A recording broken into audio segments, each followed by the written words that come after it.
ओम नमः शिवाय। सुनते हैं शिव पुराण की आगे की कथा। नारद जी ने पूछा, तात महाप्राज्ञ प्रभु, आप कृपा पूर्वक यह बताइए कि सप्तर्षियों के चले जाने पर हिमाचल ने क्या किया। ब्रह्मा जी ने कहा, मुनीश्वर, अरुंधति सहित उन सप्तर्षियों के चले जाने पर हिमवान ने जो कार्य किया वह तुम्हें बता रहा हूँ। सप्तर्षियों के जाने के बाद अपने मेरु आदि भाई बंधुओं को आमंत्रित करके पुत्र और पत्नी सहित महामनस्वी गिरिराज हिमवान बड़े हर्ष का अनुभव करने लगे। तदंतर ऋषियों की आज्ञा के अनुसार हिमवान ने अपने पुरोहित गर्ग जी से बड़ी प्रसन्नता के साथ लग्न पत्रिका लिखवाई। उस पत्रिका को उन्होंने भगवान शिव के पास भेजा। पर्वतराज के बहुत से आत्मीजन प्रसन्न मन से नाना प्रकार की सामग्रियां लेकर वहां गए। कैलाश पर भगवान शिव के समीप पहुंचकर उन लोगों ने शिव को तिलक लगाया और वह लग्न पत्र उनके हाथ में दिया। वहां भगवान शिव ने उन सबका यथा योग्य विशेष सत्कार किया। फिर वे सब लोग प्रसन्नचित हो शैलराज के पास लौट आए। महेश्वर के द्वारा विशेष सम्मानित होकर बड़े हर्ष के साथ लौटे हुए उन लोगों को देखकर हिमवान के हृदय में अत्यंत हर्ष हुआ। तत्पश्चात आनंदित हो शैलराज ने नाना देशों में रहने वाले अपने बंधुओं को लिखित निमंत्रण भेजा, जो उन सबको सुख देने वाला था। इसके बाद वे बड़े आदर और उत्साह के साथ उत्तम अन्न एवं नाना प्रकार की विभोचित सामग्रियों का संग्रह करने लगे। उन्होंने चावल, गुड़, शक्कर, आटा, दूध, दही, घी, मिठाई, नमकीन पदार्थ, मक्खन, पकवान, महान स्वादिष्ट रस और नाना प्रकार के व्यंजन इतने अधिक एकत्र किए कि सूखे पदार्थों के पहाड़ खड़े हो गए और द्रव्य पदार्थों की बावड़ियां बन गई। शिव के पार्षदों और देवताओं के लिए हितकर नाना प्रकार की वस्तुएं, भांति भांति के बहुमूल्य वस्त्र, आग में तपाकर शुद्ध किए हुए स्वर्ण, रजत और विभिन्न प्रकार के मणिरत्न, इनका तथा अन्य उपयोगी द्रव्यों का विधि पूर्वक संग्रह करके गिरिराज ने मंगलकारी दिन में मांगलिक कृत्य करना आरंभ किया। पर्वतराज के घर की स्त्रियों ने पार्वती का संस्कार करवाया। भांति भांति के आभूषणों से विभूषित हुई राजभवन की उन सुंदरी स्त्रियों ने सानंद मंगल कार्य का संपादन किया। नगर के ब्राह्मणों की स्त्रियों ने स्वयं बड़े हर्ष के साथ लोकाचार का अनुष्ठान किया। उसमें मंगल पूर्वक भांति भांति के उत्सव मनाए गए।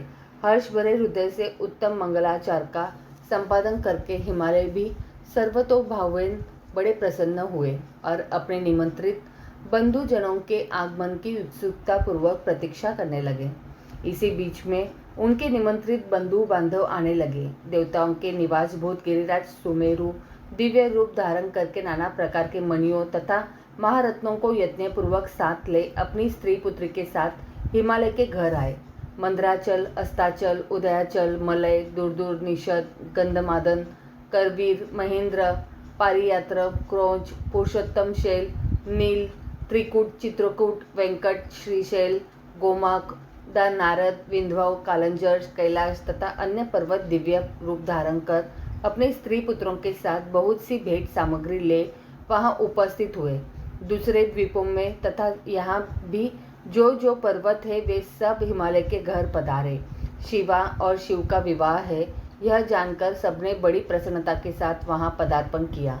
सोनभद्र आदि नद और संपूर्ण नदियां दिव्य नर नारियों के रूप धारण कर नाना प्रकार के अलंकारों से अलंकृत हो शिव पार्वती का विवाह देखने के लिए आए। गोदावरी, यमुना, सरस्वती, वेणी, गंगा, नर्मदा तथा अन्य श्रेष्ठ सरिताएं भी बड़ी प्रसन्नता के साथ हिमवान के यहाँ आई। उन सबके आने से हिमालय की दिव्यपुरी सब ओर से भर गई। वह सब प्रकार की शोभाओं से संपन्न थी। वहाँ बड़े बड़े उत्सव हो रहे थे। ध्वजा पताकाएं फहरा रही थी। बंधनवारों से उसका अधिक शोभा होती थी। चारों ओर चंदावे तने होने से वहाँ सूर्य का दर्शन नहीं होता था। भांति भांति की नीली, पीली आदि प्रभा उस पुरी की शोभा बढ़ाती थी। हिमालय ने भी बड़ी प्रसन्नता के साथ अपने यहाँ पधारे हुए सभी स्त्री पुरुषों का यथा योग्य आदर सत्कार किया और सबको अलग अलग सुंदर स्थानों में ठहराया। अनेकानेक उपयुक्त सामग्री देकर सबको पूर्ण संतुष्ट किया। मुनिश्रेष्ठ, तदंतर शैलराज हिमवान ने प्रसन्न हो महान उत्सव से परिपूर्ण अपने नगर को विचित्र रीत से सजाना आरंभ किया। सड़कों को झाड़ बुहार कर उन पर छिड़काव कराया। उन्हें बहुमूल्य साधनों से सुसज्जित एवं शोभित किया। प्रत्येक घर के दरवाजे पर केले आदि मांगलिक वृक्ष लगवाए और उन्हें मांगलिक द्रव्यों से संयुक्त किया। आंगन को केले के खंभों से सजाया। रेशम की डोरों में आम के पल्लव बांधकर बंधनवारें बनवाई और उन्हें उन खंभों के चारों ओर लगवा दिया। मालती के फूलों की मालाएं उसके सब ओर लटका दी गई। सुंदर तोरणों से वहां आंगन का भाग अत्यंत प्रकाशमान जान पड़ता था। चारों दिशाओं में मंगल सूचक शुभ द्रव्य रखे गए थे जो उस प्राणकारी शोभा बढ़ा रहे थे। इसी प्रकार अत्यंत प्रसन्नता से भरे हुए गिरिराज हिमवान ने महान प्रभावशाली गर्ग मुनि को आगे करके अपनी पुत्री के लिए प्रस्तुत करने योग्य सारा उत्तम मंगल कार्य संपन्न किया। उन्होंने विश्वकर्मा को बुलाकर आदर पूर्वक एक मंडप बनाया जिसका विस्तार बहुत अधिक था। वेदी आदि के कारण वह मंडप बहुत मनोहर जान पड़ता था। देवर्षे वह मंडप कई योजन विस्तृत था, अनेक शुभ लक्षणों से युक्त तथा नाना प्रकार के आचरणों से परिपूर्ण था। वहाँ स्थावर और जंगम सभी वस्तुएं कृत्रिम बनी थी, परंतु असली वस्तुओं का समान प्रतीत होती थी। उनसे उस मंडप की मनोहरता बढ़ गई थी। वहाँ सब ओर से ऐसी अद्भुत वस्तुएं थी जो उस मंडप का सर्वस्व जान पड़ती थी। नाना प्रकार की निराली वस्तुओं का चमत्कार वहाँ छा रहा था।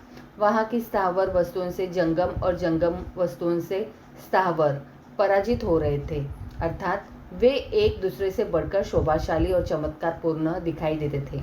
उस मंडप की स्थल भूमि जल से पराजित हो रही थी, अर्थात चतुर से चतुर मनुष्य भी यह नहीं जान पाते थे कि इसमें कहाँ जल है और कहाँ स्थल।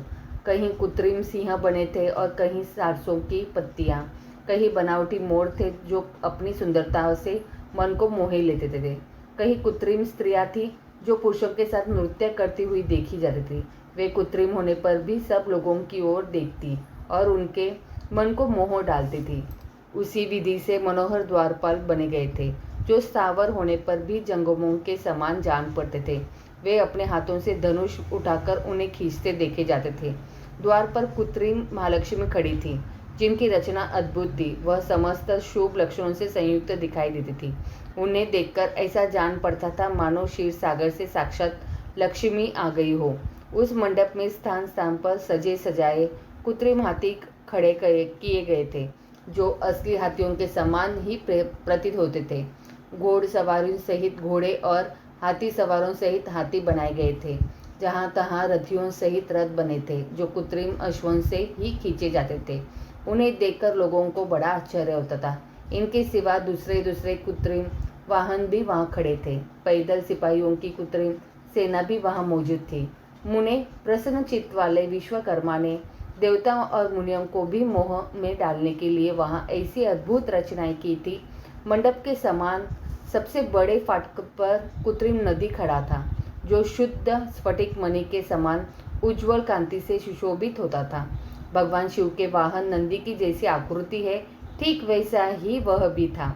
उस कृत्रिम नदी के ऊपर रत्न विभूषित महादिव्य पुष्पक शोभा पाता था जो पल्लवों तथा श्वेत चामरों से सजाया गया था।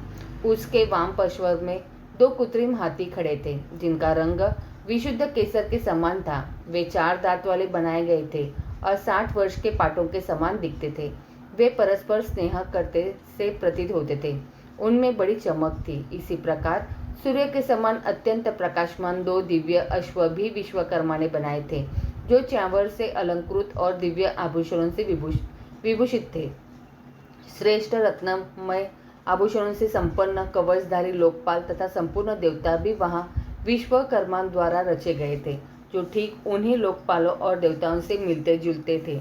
इसी तरह भृगु आदि समस्त तपोधन ऋषि, अनन्य उपदेवता और सिद्ध भी उनके द्वारा वहाँ निर्मित हुए थे। गरुड़ आदि समस्त पार्षदों से युक्त भगवान विष्णु का कृत्रिम विग्रह भी विश्वकर्मा ने बनाया था जिसका स्वरूप साक्षात श्री हरि के समान ही आश्चर्यजनक था। नारद उसी प्रकार पुत्रों, वेदों और सिद्धों से घिरे हुए मुझ ब्रह्मा की भी प्रतिमा वहाँ बनाई गई थी जो मेरे समान ही वैदिक सूक्तों का पाठ कर रही थी। ऐरावत हाथी पर चढ़े हुए देवराज इंद्र भी वहाँ दल बल के साथ खड़े थे। वे भी कृत्रिम ही बनाए गए थे और परिपूर्ण चंद्रमा के समान प्रकाशित होते थे। देवर्षे, बहुत कहने से क्या लाभ। हिमाचल से प्रेरित हुए विश्वकर्मा ने वहाँ शीघ्र ही संपूर्ण देव समाज के कृत्रिम विग्रहों का निर्माण कर लिया था। इस प्रकार उन्होंने दिव्य मंडप की रचना की थी। वह मंडप अनेक आश्चर्यों से युक्त, महान तथा देवताओं को भी मोह लेने वाला था। तदंतर गिरिराज हिमवान की आज्ञा से परम बुद्धिमान विश्वकर्मा ने देवता आदि के निवास के लिए उनके कृत्रिम लोकों का भी यत्नपूर्वक निर्माण किया। उन्हीं लोकों में उन्होंने उन देवताओं के लिए अत्यंत तेजस्वी, परम अद्भुत और सुखदायक बड़े बड़े दिव्य मंचों की रचना की। इसी तरह उन्होंने मुझ स्वयंभू ब्रह्मा के निवास के लिए क्षण भर में अद्भुत सत्यलोक की रचना कर डाली, जो उत्तम दीप्ति से उद्दीप्त हो रहा था। साथ ही भगवान विष्णु के लिए भी क्षण भर में दूसरे दिव्य वैकुंठ धाम का निर्माण कर दिया, जो परम उज्ज्वल तथा नाना प्रकार के आश्चर्यों से परिपूर्ण था। इसी तरह विश्वकर्मा ने देवराज इंद्र के लिए भी दिव्य, अद्भुत, उत्तम एवं समस्त ईश्वरों से संपन्न गृहों की रचना की। अन्य लोकपालों के लिए भी उन्होंने प्रसन्नतापूर्वक बड़े सुंदर, दिव्य, अद्भुत एवं बड़े बड़े भवन बनाए। फिर क्रमशः समस्त देवताओं के लिए भी उन्होंने क्रमशः विचित्र गृहों का निर्माण किया। परम बुद्धिमान विश्वकर्मा को भगवान शंकर का महान वर प्राप्त था, इसलिए उन्होंने शिव के संतोष के लिए क्षण भर में इन सब वस्तुओं की रचना कर डाली। तदंतर उसी प्रकार भगवान शंकर के लिए भी उन्होंने एक शोभाशाली गृह का निर्माण किया, जो शिव के चिन्ह से युक्त था। शिवलोकवर्ती दिव्य भवन के समान ही अनुपम था। श्रेष्ठ देवताओं ने उसकी भूरी भूरी प्रशंसा की थी। वह परम उज्ज्वल, महान प्रभापुंज से उद्भासित, उत्तम और अद्भुत था। विश्वकर्मा ने भगवान शिव की प्रसन्नता के लिए वहाँ ऐसी अद्भुत रचना की थी, जो परम उज्ज्वल होने के साथ ही साक्षात महादेव जी को भी आश्चर्य में डालने वाली थी। इस प्रकार यह सारा लौकिक व्यवहार करके हिमाचल बड़ी प्रसन्नता के साथ भगवान शंभु के शुभागमन की प्रतीक्षा करने लगे। देवर्षि, हिमालय का यह सारा आनंददायक वृत्तांत मैंने तुमसे कह सुनाया। अब और क्या सुनना चाहते हो? नारद जी बोले, विष्णु शिष्य महाप्राज्ञ तात विधाता, आपको नमस्कार है। कृपा निधे, आपके मुँह से यह अद्भुत कथा मुझे सुनने को मिली है। अब मैं भगवान चंद्रमौली के सब परम मंगलमय तथा समस्त पाप राशि के विनाशक वैवाहिक चरित्र को सुनना चाहता हूँ। मंगल पत्रिका पाकर महादेव जी ने क्या किया, परमात्मा शंकर की वह दिव्य कथा सुनाइए। ब्रह्मा जी ने कहा, बेटा तुम बड़े बुद्धिमान हो, भगवान शंकर के उत्तम यश को सुनो। मंगल पत्रिका पाकर भगवान शंकर ने जो कुछ किया वह बताता हूँ। भगवान शिव उस मंगल पत्रिका को प्रसन्नतापूर्वक हाथ में लेकर हृदय में बड़े हर्ष का अनुभव करते हुए हंसने लगे। फिर उन भगवान ने उसे लाने वाले का सम्मान किया। तत्पश्चात उसे बांधकर विधि पूर्वक स्वीकार किया। इसके बाद हिमाचल के यहाँ से आए हुए लोगों को बड़े आदर सम्मान के साथ विदा किया। तदंतर उन मुनियों से कहा, आप लोगों ने मेरे शुभ कार्य का भली भांति संपादन किया। अब मैंने विवाह स्वीकार कर लिया है, अतः आप लोगों को मेरे विवाह में आना चाहिए। भगवान शंकर का यह वचन सुनकर वे ऋषि बड़े प्रसन्न हुए और उन्हें प्रणाम एवं उनकी परिक्रमा करके अपने परम सौभाग्य की सराहना करते हुए अपने धाम को चले गए। मुने, तदंतर महालीला करने वाले देवेश्वर भगवान शंभु ने लोकचार का सहारा ले तत्काल ही तुम्हारा स्मरण किया। तुम अपने सौभाग्य की प्रशंसा करते हुए बड़ी प्रसन्नता के साथ वहां आए और मस्तक झुका प्रणाम कर हाथ जोड़ विनीत भाव से खड़े हो गए। तब भगवान शिव ने कहा, नारद, तुम्हारे उपदेश से देवी पार्वती ने बड़ी भारी तपस्या की और उससे संतुष्ट होकर मैंने उन्हें यह वर दिया कि मैं पति रूप से तुम्हारा पाणी ग्रहण करूंगा। पार्वती की भक्ति देखकर मैं उनके वश में हो गया हूँ, इसलिए उनके साथ विवाह करूंगा। सप्तर्षियों ने लग्न का साधन और शोधन कर दिया है, अतः आज से 7वें दिन मेरा विवाह होगा। उस अवसर पर लौकिक रीति का आश्रय ले मैं महान उत्सव करूंगा। मुने, तुम विष्णु आदि सब देवताओं, मुनियों और सिद्धों को तथा अन्य लोगों को भी मेरी ओर से निमंत्रित करो। सब लोग मेरे शासन की गुरुता को समझकर प्रसन्नता और उत्साह के साथ सब प्रकार से सज धज कर स्त्री पुत्रों को साथ लिए यहाँ आए। ब्रह्मा जी कहते हैं, मुने, भगवान शंकर की इस आज्ञा को शिरोधार्य करके तुमने शीघ्र ही सर्वत्र जाकर उन सबको निमंत्रण दे दिया। तत्पश्चात शंभु के पास आकर उनकी आज्ञा के अनुसार तुम वहीं ठहर गए। भगवान शिव भी उन सब देवताओं के आगमन की उत्कंठापूर्वक प्रतीक्षा करते हुए अपने गणों के साथ वहीं रहे। उनके सभी गण संपूर्ण दिशाओं में नाचते हुए वहां बड़ी भारी उत्सव मना रहे थे। इसी बीच भगवान विष्णु सुंदर वेश धारण किए अपनी पत्नी और दल बल के साथ शीघ्र ही कैलाश पर्वत पर आए और भक्ति भाव से भगवान शिव को प्रणाम करके उनकी आज्ञा पाकर प्रसन्नता पूर्वक उत्तम स्थान में ठहर गए। इसी प्रकार मैं अपने गणों के साथ स्वतंत्रता पूर्वक शीघ्र ही कैलाश गया और भगवान शंभु को प्रणाम करके अपने सेवाकों सहित सानंदट वहां ठहरा। तदंतर इंद्र आदि लोकपाल और उनकी स्त्रियां आवश्यक सामान के साथ खूब सज धज कर वहां आई। वे सबके सब उत्सव मना रहे थे। तत्पश्चात मुनि, नाग, सिद्ध, उपदेवता तथा अन्य लोग भी निमंत्रित हो उत्सव मनाते हुए वहां आए। उस समय महेश्वर ने वहां आए हुए सब देवता आदि का पृथक पृथक सहर्ष स्वागत सत्कार किया। फिर तो कैलाश पर्वत पर बड़ा अद्भुत और महान उत्सव होने लगा। देवांगनों ने उस अवसर पर यथा योग्य नृत्य आदि किया। विष्णु आदि जो देवता भगवान शंभु की वैवाहिक यात्रा संपन्न कराने के लिए इस समय वहां आए थे, वे सब यथास्थान ठहर गए। भगवान शिव की आज्ञा पाकर सब लोग उनके प्रत्येक कार्य को अपना ही कार्य समझकर नियंत्रित रूप से करने लगे और इसे शिव की सेवा मानने लगे। उस समय सातों मातृकाएं वहां बड़ी प्रसन्नता के साथ शिव को यथा योग्य आभूषण पहनाने लगी। मुनिश्रेष्ठ, परमेश्वर भगवान शिव का जो स्वाभाविक वेश था वही उनकी इच्छा से उनके लिए आभूषण की सामग्री बन गया। उस समय चंद्रमा स्वयं उनके मुकुट के स्थान पर जा विराजे।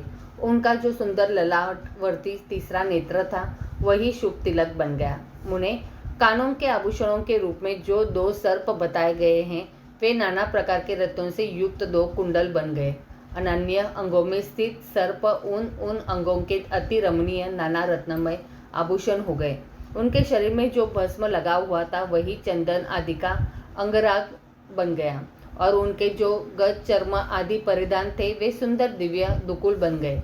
इस प्रकार उनका रूप इतना सुंदर हो गया कि उसका वर्णन करना कठिन है। वे साक्षात ईश्वर तो है ही।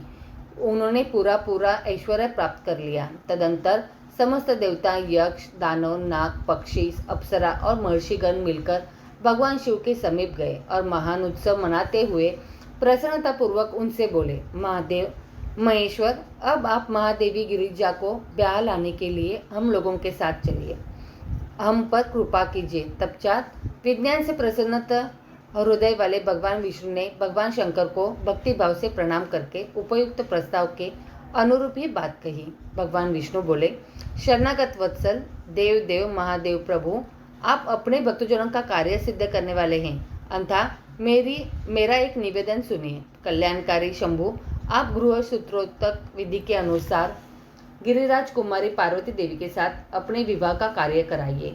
हर आपके द्वारा विवाह की विधि का संपादन होने पर वही लोक में सर्वत्र विख्यात हो जाएगी। अतः नाथ, आप कुल धर्म के अनुसार प्रेम पूर्वक मंडप स्थान पर और नांदीमुख श्राद्ध कराइए तथा लोक में अपने यश का विस्तार कीजिए। ब्रह्मा जी कहते हैं, नारद, भगवान विष्णु के ऐसा कहने पर लोकचारा परायण परमेश्वर शंभु ने विधि पूर्वक सब कार्य किया। उन्होंने सारा अभ्युदयिक कार्य कराने के लिए मुझको ही अधिकार दे दिया था। अतः वहाँ मुनियों को साथ ले मैंने आदर और प्रसन्नता के साथ वह सब कार्य संपन्न किया। महामुने, उस समय कश्यप, अत्रि, वशिष्ठ, गौतम, भागुरी, गुरु, कण्व, बृहस्पति, शक्ति, जमदग्नि, पराशर, मार्कंडेय, शिलापाक, अरुणपाल, अकृत, शम, अगस्त्य, च्यवन, गर्ग, शिला, दधीची, उपमन्यु, भरद्वाज, अकृतवर्ण, पिप्पलाद, कुशिक, कौसत्स तथा शिष्यों सहित व्यास, ये और दूसरे बहुत से ऋषि जो भगवान शिव के समीप आए थे, मेरी प्रेरणा से विधि पूर्वक वहाँ अभ्युदयिक कर्म कराने लगे। वे सब के सब वेदों के पारंगत विद्वान थे। अतः वेदोक्त विधि से वैवाहिक मंगलाचार करके ऋग्वेद, यजुर्वेद और सामवेद के विविध उत्तम स्तुतों द्वारा महेश्वर की रक्षा करने लगे। उन सब ऋषियों ने बड़ी प्रसन्नता के साथ बहुत से मंगल कार्य कराए। मेरी और शंभु की प्रेरणा से उन्होंने विघ्नों की शांति के लिए प्रीतिपूर्वक ग्रहों का और समस्त मंडलवर्ती देवताओं का पूजन किया। वह सब लौकिक वैदिक कर्म यथोचित रीति से करके भगवान शिव बहुत संतुष्ट हुए और उन्होंने प्रसन्नता पूर्वक ब्राह्मणों को प्रणाम किया। तदंतर वे सर्वेश्वर महादेव देवताओं और ब्राह्मणों को आगे करके उस गिरिश्रेष्ठ कैलाश से हर्षपूर्वक निकले। कैलाश से बाहर जाकर देवताओं और ब्राह्मणों के साथ भगवान शंभु जो नाना प्रकार की लीलाएं करने वाले हैं, सानंद खड़े हो गए। उस समय वहाँ महेश्वर के संतोष के लिए देवता आदि ने मिलकर बहुत बड़ा उत्सव मनाया। बाजे बजे तथा गान और नृत्य हुए। आगे की कथा अगले अध्याय में। तो बोलो प्रेम से हर हर महादेव।